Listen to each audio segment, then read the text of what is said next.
Good morning, dear students. My today's topic is aromatic compound and their derivatives. Okay, so what is aromatic compound? Aromatic compound consists of a benzene and differ in the aliphatic compound in many of their properties. Most of this compound possesses aroma or the fragment odor or fragment smell, hence called as aromatic compound. Most of these compound do not necessarily possess the fragment or the aroma, and there are many other aliphatic compounds which possesses the fragment odor or the aroma. So aromatic term now refer to the benzene and all those compounds which show the similar properties like benzene. Aromatic compound are subdivided into two main categories, that is benzenoid compound and the non-benzenoid compound. So benzenoid compound are those compound which contain one or more benzene ring in their molecule, for example benzene, naphthalene and anthracene. Non-benzenoid compound are the compound which do not contain any one benzene ring in their molecule, hence it's called as non-benzenoid, for example azulene and ferrocene. Okay, a new term is introduced in this aromatic compound is called as arenes. So arenes are the mixture of aliphatic and aromatic compound. So alkyl group, alkenyl group and alkynyl group are attached to the benzene ring is called as arene.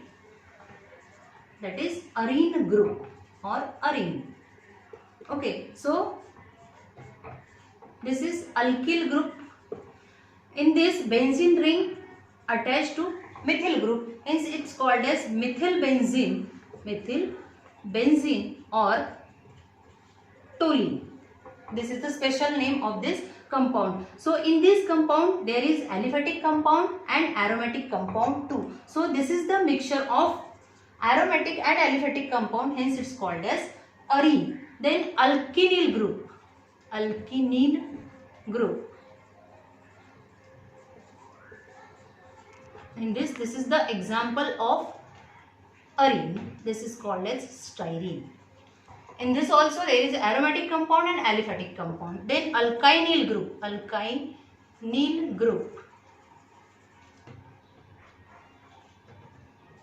In this compound there is aromatic compound and this is aliphatic compound, together called as phenylacetylene. Okay, so this is all about the arene, which is the new term introduced in the aromatic compound. Then benzene and their derivatives are also divided into three categories, that is monosubstituted, disubstituted and polysubstituted. So first we see the monosubstituted benzene derivatives. Okay. In monosubstituted benzene derivatives, there are three types or three categories in which name उसका कैसे देंगे हम, पहले benzene लिखेंगे, पहले main compound लिखेंगे या substituent लिखेंगे, या पहले सब्स्टिट्यूएंट लिखेंगे या मेन कंपाउंड लिखेंगे, या उनको कोई स्पेशल नाम रहेगा. ऐसे उसको थ्री टाइप्स में डिवाइड किया गया है. Monosubstituted derivative of benzene. So first type रहेगा, ये उसका एग्जाम्पल है, जैसे हमने अभी देखा था अरीन में methyl group attach to this benzene ring, इसको बोलेंगे हम मिथिल बेंजीन. ये हो गया इसका नाम. देन दूसरा है CH2CH3, this is ethyl benzene.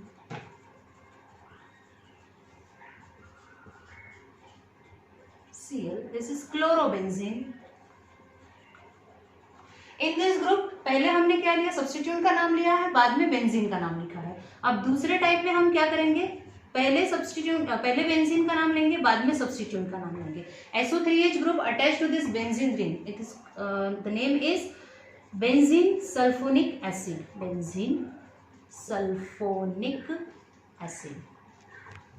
Okay, and the another example is N2Cl, benzene diazochloride.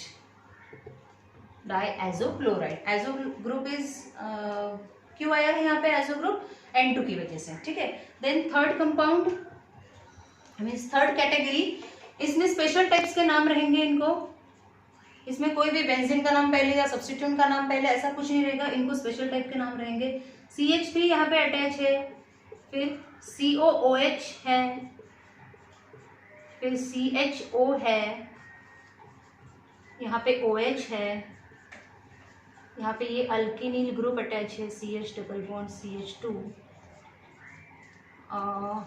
Amino group attach है यहाँ पे, ठीक है। सो इसका नाम रहेगा टोलीन, इसका रहेगा बेंजोइक एसिड, इसको बोलेंगे बेंजाल्डिहाइड, ये रहेगा फिनॉल, इसको बोलेंगे styrene, and this is aniline. Okay, तो ये स्पेशल टाइप के नाम दिए गए हैं। ये हो गई थर्ड कैटेगरी। फर्स्ट कैटेगरी में पहले रहेगा सब्स्टिट्यूएंट का नाम, बाद में बेंजीन का नाम। दूसरी कैटेगरी में पहले बेंजीन का नाम, बाद में सब्स्टिट्यूएंट का नाम, और तीसरी कैटेगरी में स्पेशल नाम, ठीक है। ये this is all about the mono substituted. Then di substituted. Di substituted में भी दो टाइप्स रहेंगे, दो सिमिलर ग्रुप अटैच रहेंगे या तो दो डिसिमिलर ग्रुप अटैच रहेंगे। Di substituted, di substituted benzene derivative. पहला टाइप रहेगा जिसमें दो ग्रुप अटैच है, ठीक है, Cl Cl, तो फिर Cl यहाँ पे NO2 NO2 Br Br। अब डाई सब्स्टिट्यूटेड में डाई ये प्रीफिक्स हमको लिखना पड़ेगा, ये बहुत जरूरी है। बाद में उनकी पोजीशन लिखेंगे हम, पोजीशन जैसे 1 2 3 4 5 6, तो पहले और दूसरे पोजीशन पे अटैच है, फिर यहाँ पे पहले और तीसरे पोजीशन पे अटैच है, फिर यहाँ पे पहले और फोर्थ पोजीशन पे अटैच है। जैसे ये पहला और दूसरा पोजीशन डिनोट करता है O सिंबल से, पहला और तीसरा पोजीशन डिनोट करता है M सिंबल से, पहला और फोर्थ पोजीशन डिनोट करता है P सिंबल से। तो इसका नाम है, ऐसा लिखेंगे 1 2 डाई लिखना पड़ेगा क्योंकि दो ग्रुप डाई क्लोरो, एक ही लिखेंगे क्योंकि सिमिलर ग्रुप अटैच है, इसीलिए डाई क्लोरो बेंजीन। यहाँ पे 1 3 डाई नाइट्रो बेंजीन। 1 2 डाइक्लोरोबेंजीन को हम ऑर्थो डाइक्लोरोबेंजीन भी लिख सकते हैं क्योंकि वो सिंबल 1 2 पोजीशन के लिए है। यहाँ पे मेटा डाइनाइट्रोबेंजीन भी लिख सकते हैं, और यहाँ पे 1 4 डाइब्रोमो बेंजीन या फिर पैरा डाइब्रोमो बेंजीन। ओके, तो ये हो गया इसका फर्स्ट टाइप। सेकेंड टाइप रहेगा दो डिसिमिलर ग्रुप अटैच है। तो दो डिसिमिलर ग्रुप अगर अटैच है इसमें, तो जो फर्स्ट पोजीशन पे फंक्शनल ग्रुप रहेगा वही उसका प्रिंसिपल फंक्शनल ग्रुप रहेगा। मतलब जो बेसिक कंपाउंड जो रहेगा ये रहेगा कौन सा, बेंजोइक एसिड, और बाद में ये NO2 अटैच है, ये बेंजोइक एसिड का डेरिवेटिव रहेगा, ठीक है। जैसे बेंजीन का डेरिवेटिव बेंजोइक एसिड हो गया, वैसे ही बेंजोइक एसिड का डेरिवेटिव, ये भी नाइट्रो ग्रुप अटैच है, तो ये पूरा कंपाउंड रहेगा बेंजोइक एसिड का डेरिवेटिव, क्योंकि जो मेन कंपाउंड है हमारा वो बेंजोइक एसिड है। तो इसका नाम हम ऐसे लिखेंगे, या हालांकि ये फोर्थ पोजीशन पे अटैच है इसलिए हम इसको 4 नाइट्रो बेंजोइक एसिड ऐसे इसका नाम रहेगा। दूसरा एग्जांपल लेते हैं जिसमें OH ग्रुप अटैच है 1 पोजीशन पे, फर्स्ट पोजीशन पे OH ग्रुप अटैच है, सेकंड पे NH2 that is amino group attach है। तो ये इसका नाम ऐसे रहेगा, प्रिंसिपल फंक्शनल ग्रुप कौन है यहाँ पे, अभी फिनॉल है, तो यहाँ पे सेकेंड या फिर 2 अमाइनो फिनॉल और ऑर्थो अमाइनो फिनॉल, ये उसका नाम रहेगा। तो ये हो गया डाई सब्स्टिट्यूटेड प्रोडक्ट के लिए, ठीक है। अभी रहेगा poly substituted product. Di substituted हमको समझ में आ गया है क्योंकि दो पार्ट है उसमें, जो दो सिमिलर ग्रुप अटैच रहेंगे एक पार्ट में, और दो डिसिमिलर ग्रुप अटैच रहेंगे। दो डिसिमिलर ग्रुप अगर अटैच है तो जो फर्स्ट पोजीशन पे रहेगा वही रहेगा हमारा प्रिंसिपल फंक्शनल ग्रुप। अब पॉली सब्स्टिट्यूटेड देखते हैं। Poly substituted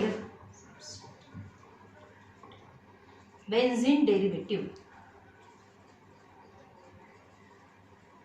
poly means many, okay. So दो या दो से ज्यादा ग्रुप अगर अटैच है, या 3 ग्रुप अटैच है, या 3 से ज्यादा ग्रुप अटैच है, तब हम बोलेंगे पॉली सब्स्टिट्यूटेड। अब 2 ग्रुप अटैच है तो हमने देख लिया डाई सब्स्टिट्यूटेड, 1 ग्रुप अटैच है तो मोनो सब्स्टिट्यूटेड। अगर 3 या 3 से ज्यादा अटैच है तो हम बोलेंगे पॉली सब्स्टिट्यूटेड। इसमें भी 2 टाइप्स आएंगे, या 2 पार्ट में इसको डिवाइड किया गया है। तीनों ग्रुप सिमिलर रहेंगे या तीनों ग्रुप डिफरेंट रहेंगे। तो तीनों ग्रुप अगर सिमिलर रहते हैं, CH3 CH3 CH3, यहाँ पे भी वही लिखेंगे हम, सिर्फ पोजीशन चेंज करेंगे। ठीक है, तो 1 2 3 4 5 6, सो 1 पोजीशन पे है, 3rd पोजीशन पे है एंड 5th पोजीशन पे अटैच है, इसलिए इसका नाम रहेगा 1 3 5। 3 मिथिल ग्रुप है इसलिए ट्राई मिथिल, ये प्रीफिक्स हमको लिखना ही पड़ेगा, ट्राई मिथिल बेंजीन, क्योंकि ये बेंजीन के डेरिवेटिव्स है इसलिए बेंजीन हमको लास्ट में लिखना पड़ेगा। इसका नाम रहेगा 1 2 4 ट्राइमिथिल बेंजीन। ठीक है, ये हो गया अगर 3 सिमिलर ग्रुप अटैच है तो। अगर 3 डिसिमिलर ग्रुप अटैच है तो क्या करेंगे, COOH NO2 और Br, ये तीनों ग्रुप डिफरेंट है। ठीक है, तो इसका जैसे हमने डाय में देखा था, जो फर्स्ट पोजीशन पे अटैच रहेगा फंक्शनल ग्रुप वही रहेगा मेन प्रिंसिपल फंक्शनल ग्रुप रहेगा, और बाद में जो सब्स्टिट्यूएंट अटैच है वो रहेंगे सब्स्टिट्यूएंट। ठीक है, तो अभी यहाँ पे बेंजोइक एसिड इसका नाम रहेगा, या तो फिर मेन कंपाउंड बेंजोइक एसिड रहेगा। पहले पोजीशन पे तो ये अटैच है, फिर ये 3rd पोजीशन पे और ये 5th पोजीशन पे, तो हमको क्या लिखना पड़ेगा, 3 nitro 5 bromo benzoic acid. Okay, एक और एग्जांपल लेते हैं, OH NH2 और NO2। ठीक है, इसमें फिनॉल रहेगा हमारा प्रिंसिपल फंक्शनल ग्रुप, तो इसको लिखेंगे हम 3 अमाइनो, उसके बाद 5 नाइट्रो फिनॉल। ठीक है, ये हो गए पॉलीसब्स्टिट्यूटेड के 2 टाइप्स, जिसमें 3 ग्रुप सिमिलर रहेंगे और 3 ग्रुप डिसिमिलर भी रहेंगे। अब लास्ट टर्म बची है हमारी अरिल ग्रुप। सो ये अरिल ग्रुप कहाँ से आता है, अरिल ग्रुप हमको वहां से मिलता है कि बेंजीन के एक या एक से ज्यादा हाइड्रोजन अगर रिप्लेस कर दिया, रिमूव कर दिए, तो जो ग्रुप बचेगा वो रहेगा हमारा aryl group. So aryl group is obtained when the removal of 1 और more hydrogen from the benzene. Benzene से अगर एक या एक से ज्यादा हाइड्रोजन हम रिमूव कर देंगे तो जो बचेगा वो रहेगा अरिल ग्रुप, अरिल ग्रुप। अब इसमें एक हाइड्रोजन रिमूव कर दिया है, ये हो गया फिनिल ग्रुप। ठीक है, इसमें भी हाइड्रोजन रिमूव कर दिया है। ठीक है, एक बॉन्ड बचा है, ये हो गया बेंजील, this is also aryl group, CH also aryl group, that is benzol। Okay, ये फिनिल है, फिनिल को अगर एक और सब्स्टिट्यूएंट हम अटैच कर देते हैं ऑर्थो पोजीशन पे तो ये हो गया ऑर्थोफिनिलीन, फिनिलीन, और अगर एक सब्स्टिट्यूएंट अटैच कर देते हैं हम मेटा पोजीशन पे तो ये हो गया metaphenylene. This is all about aromatic compound, और पूरा लास्ट लेक्चर में मैंने नाइट्रेशन ऑफ बेंजीन लिया है और स्ट्रक्चर ऑफ बेंजीन लिया है। अभी ये पूरा एरोमेटिक कंपाउंड हमारा खत्म हो चुका है। Thank you very much.